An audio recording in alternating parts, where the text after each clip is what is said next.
How can you retrain your bladder's neurological pathways? Imagine your bladder and brain are having a conversation that sometimes gets a bit mixed up. When you have frequent urination or overactive bladder symptoms, it's often because the signals between your bladder and brain aren't working smoothly. The good news is, with certain techniques, you can help retrain these pathways to improve control and reduce urgency.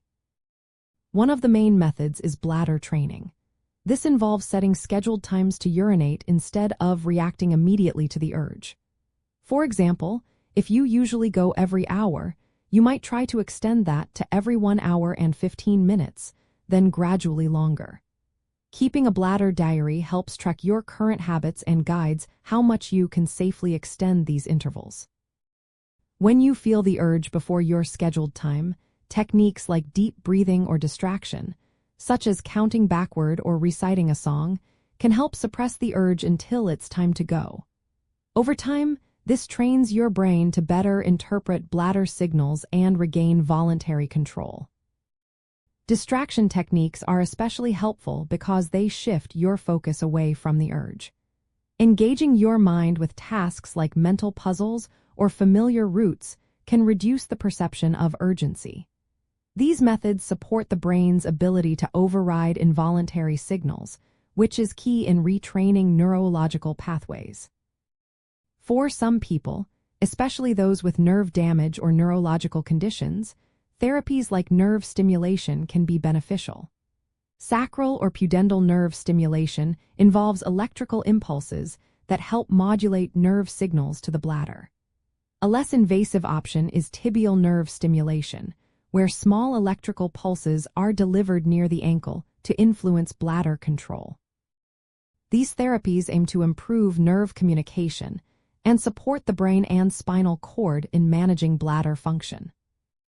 In cases of neurogenic bladder, where nerve signals are disrupted, maintaining natural bladder cycles through intermittent catheterization can help. This involves periodically emptying the bladder with a small tube, which preserves nerve signaling pathways and encourages neuroplasticity, the nervous system's ability to adapt and reorganize.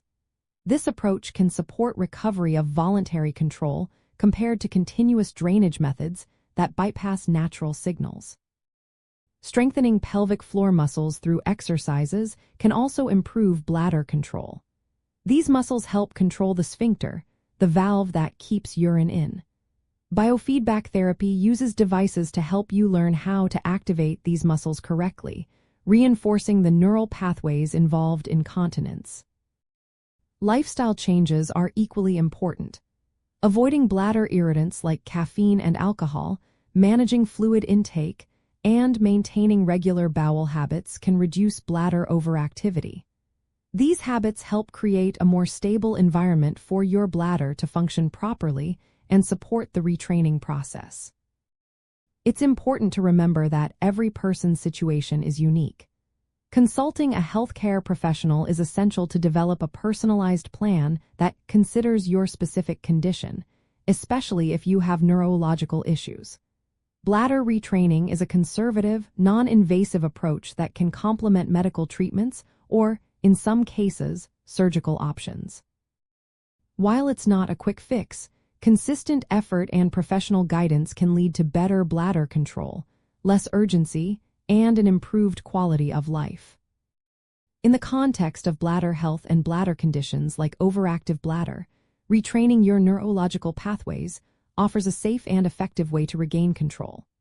It's about helping your brain and bladder work together more harmoniously, reducing symptoms, and supporting overall bladder health. Always seek advice from healthcare providers to ensure these techniques are right for you and to get tailored support on your journey to better bladder control.